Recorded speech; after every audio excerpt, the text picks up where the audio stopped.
गुमराह हो गए थे, बहका लिए गए थे, या जो सत्ता का सुख भोगने के लिए विभिन्न राजनीतिक पार्टियों को छोड़कर सत्ता पक्ष में चले गए थे, आज वो पछता रहे हैं। आज वो पुनः आपके साथ जुड़ना चाहते हैं।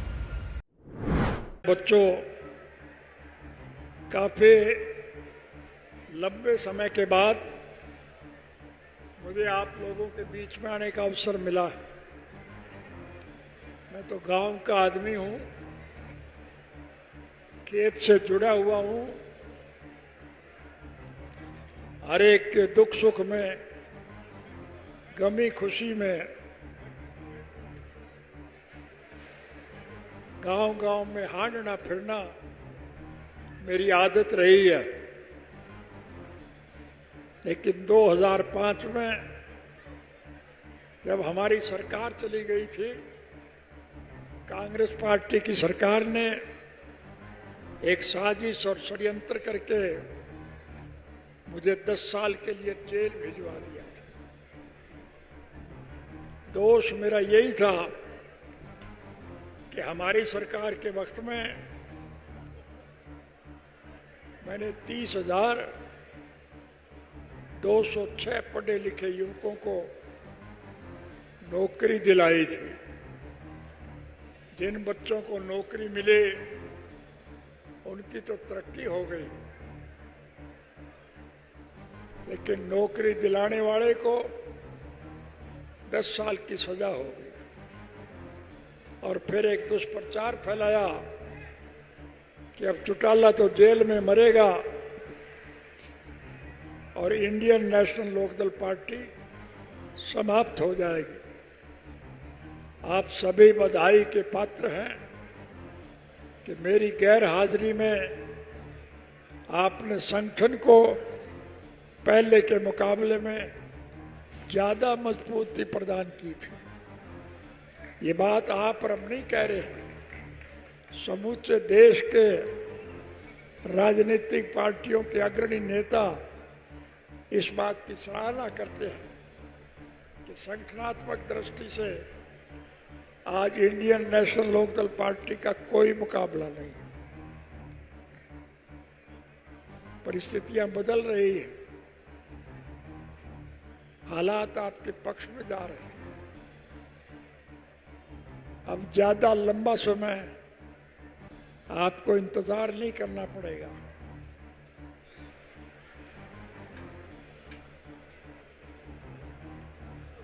इस देश में जो लोग रास्ता भटक गए थे, गुमराह हो गए थे, बहका लिए गए थे, या जो सत्ता का सुख भोगने के लिए विभिन्न राजनीतिक पार्टियों को छोड़कर सत्ता पक्ष में चले गए थे, आज वो पछता रहे हैं। आज वो पुनः आपके साथ जुड़ना चाहते हैं। हमारा किसी से कोई द्वेष नहीं है, हमारा किसी से कोई विरोध नहीं है। मैं आप सबसे निवेदन करूंगा कि उन पिछड़े हुए लोगों को मना लें, पुचकार लें और उन्हें साथ मिला लें, ताकि हम चौधरी देवीलाल जी के स्वप्नों को साकार कर सकें। चौधरी देवीलाल जी जन्म से लेकर के आखिरी सांस तक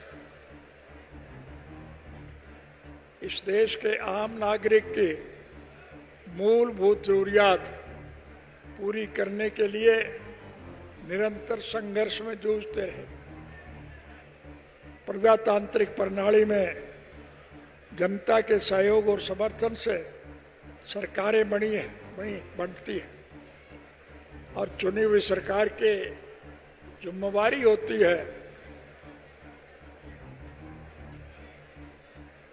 कि वो जनहित की भलाई के लिए लोगों का सहयोग और समर्थन करे। हरियाणा प्रदेश के मौजूदा मुख्यमंत्री ने मुख्यमंत्री का पदभार संभालने के बाद एक घोषणा की थी कि हरियाणा में जिस किसी भाई को किसी प्रकार की कोई तकलीफ हो तो चंडीगढ़ मेरी कोठी पर आए, मैं उसकी हर मुश्किल को हल करूंगा, उन्हें ज़्यादा से ज़्यादा सुविधा प्रदान करूंगा। मैंने ये बात नोट कर ली। मुझे एक दफ़ा चंडीगढ़ जाने का अवसर मिला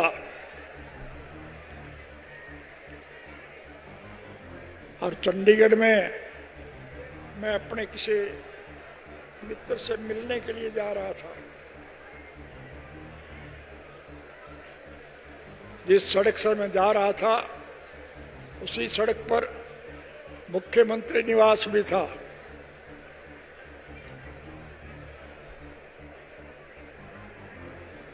मुझे वो याद आ गया और मैंने सरकार बनने के बाद पहली कलम से एक घोषणा की कि अब आपको सरकार के पास नहीं जाना पड़ेगा, बल्कि सरकार आपके पास आएगी। प्रजातांत्रिक प्रणाली में जनता के सहयोग और समर्थन से सरकारें बनती है और फिर चुनी हुई सरकार की जिम्मेवारी होती है कि वो जनहित के कामों में रुचि ले। और कोई निकम्मी सरकार अगर ये सब करने में समर्थ ना हो तो फिर उस सरकार को बदल देना चाहिए। आपके सहयोग और समर्थन से जब हमारी सरकार बनी तो मैंने पहली कलम से एक फैसला लिया कि अब लोगों को सरकार के पास नहीं जाना पड़ेगा, बल्कि सरकार स्वयं आपके पास आएगी। और हमने एक कानून बनाया कि अब लोगों को अगर कोई कठिनाई होगी तो लोग सरकार के पास नहीं, लोगों के पास जाएंगे और लोगों की शिकायतें दूर करेंगे।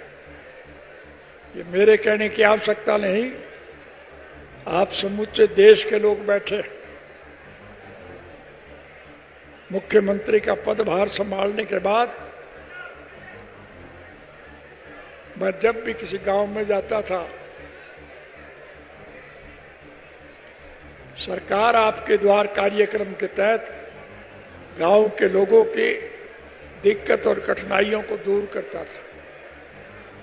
आप सारे लोग बैठे हैं, क्या आपके गांव में मैं आया था कि नहीं आया था? और आपने जो मांग रखे वो सारी आपकी मानी गई कि नहीं मानी गई? मैं आपके फिर वायदा करता हूं, राज बनाना तो आपका काम, लेकिन सरकार बनने के बाद आपको कोई दिक्कत नहीं होगी, आपको सारी सुविधाएं मिलेंगी।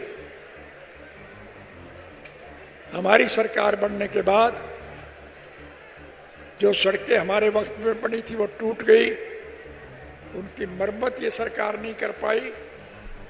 हम उन सड़कों की मरम्मत करेंगे और नई सड़कें और बनाएंगे। बेमौसमी बारिश की वजह से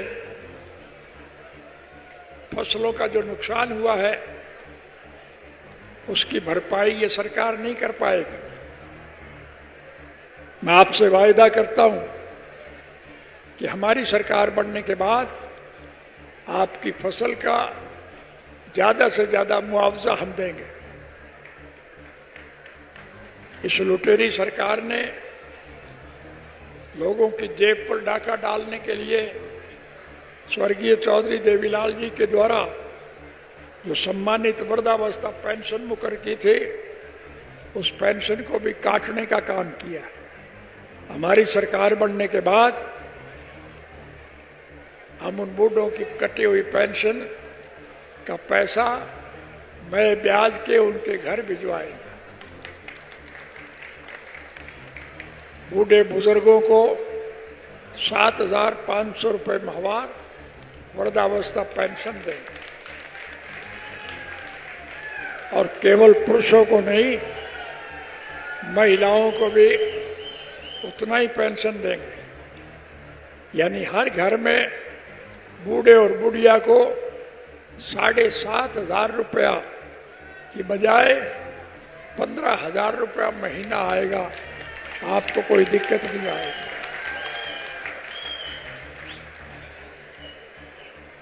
आजकल महिलाओं को दिक्कत आती है खाना बनाने के लिए। रसोई घर में गैस के सिलेंडर रोज महंगे हो रहे। हमारी सरकार बनने के बाद हर घर में हर महीने 1 सिलेंडर और 1100 रुपये मुफ्त भिजवाने का काम करें।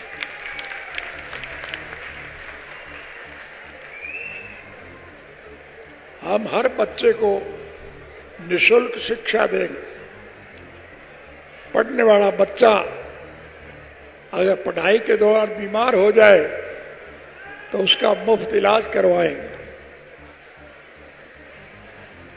उस बच्चे के माँ बाप ने अगर किसी मजबूरी में वोट चाहे कहीं भी दिया हो, हम इसमें वोट की राजनीति का दखल नहीं मानेंगे। हम हर बच्चे को नौकरी देंगे और जब तक उन बच्चों को नौकरी नहीं मिलेगी, उन्हें हर महीने 21,000 रुपये बेरोजगारी भत्ता देंगे ताकि उन्हें कोई दिक्कत ना आए। हमारी सरकार बनने के बाद स्कूलों की जो इमारतें गिर गई है, हम उनकी मरम्मत कराएंगे। स्कूलों में मास्टर भिजवाएंगे। अस्पतालों में जो डॉक्टर और दवाइयों की कमी है, हमारी सरकार बनने के बाद हम डॉक्टर और दवाइयों का प्रबंध मुफ्त करने का काम करें। हमारी सरकार बनने के बाद हम अनेक प्रकार की सहूलियात आपको देंगे।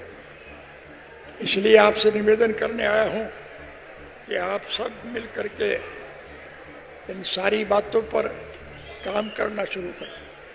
आपको कुछ करने की जरूरत नहीं। जब भी मौका मिले आप ऐनक के निशान के आगे का बटन दबा दिया करें, फिर सरकार आपकी बनेगी और आपको 2024 का इंतजार नहीं करना पड़ेगा। आपकी जब सरकार बनेगी तो हम आपको सारी सुविधाएं प्रदान करें।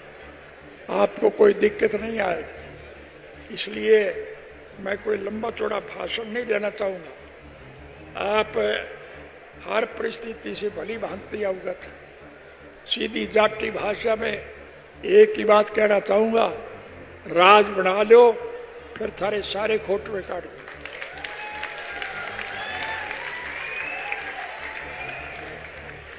आपको मेरे कहे पर यकीन है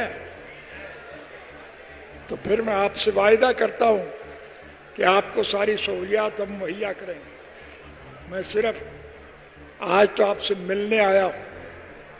मेरा कोई व्यक्तिगत स्वार्थ नहीं है, मेरा कोई राजनीतिक स्वार्थ नहीं है। हम तो स्वर्गीय चौधरी देवीलाल जी के स्वप्न साकार करने के पक्षधर हैं। इसलिए आपसे विनम्र निवेदन कर रहा हूं कि आप रैली तो क्या, मेरी सब कुछ आवाज़